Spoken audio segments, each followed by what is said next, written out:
the theme for this one was love redemption. The next theme is going to be thrillers. So romantic thrillers.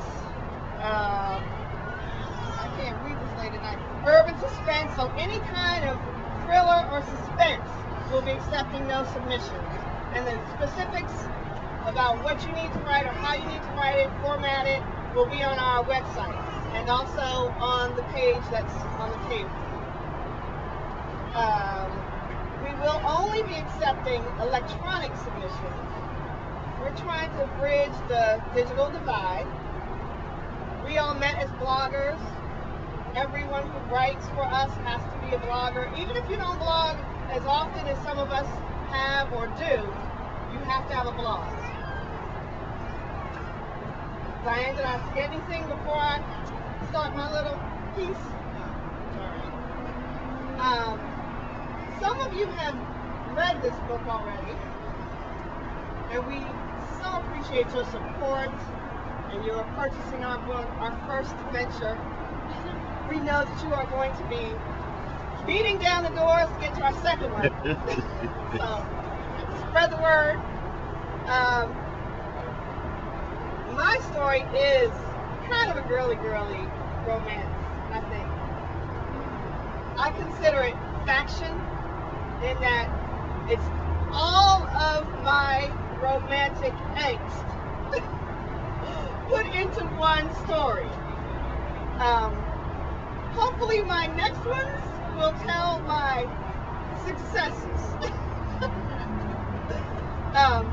So my story is called Ray of Hope, and it is about a young woman who gets dumped and how she deals with that.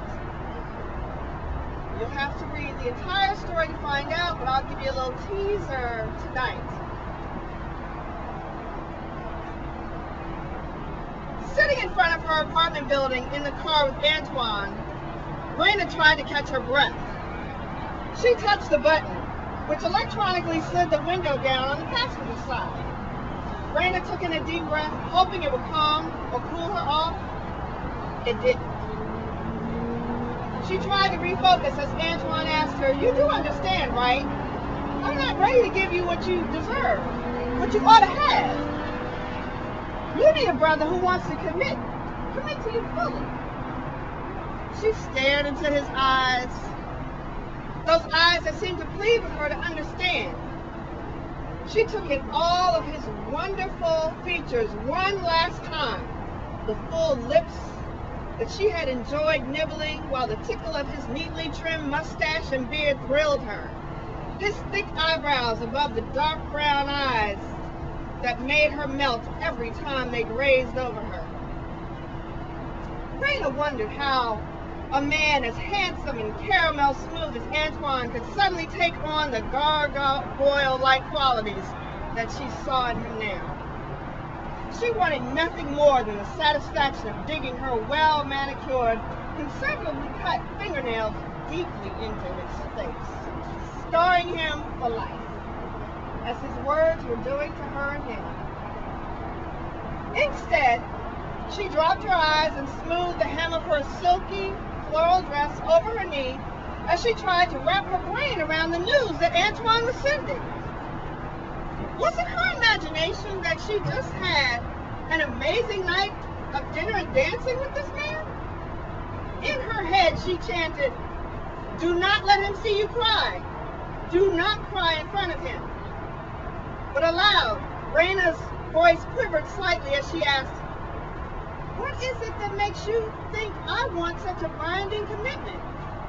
I never mentioned marriage to you. Your mother said that she wanted us to be married, not me."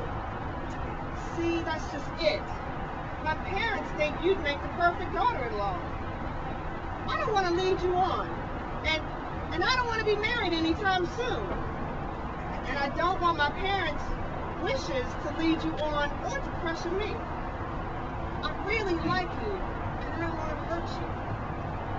Too late for that, Raina thought, as she bit her lip, gathered her wrap, her purse, and her pride. She shakily reached for the handle to get out of the car. She knew that at any moment, the floodgates were about to pour. You're cool, right? You're gonna be all right? Antoine asked as he reached out to touch her shoulder. Raina recoiled as the door and her anger released. I have to be. You weren't the first, and you won't be the last.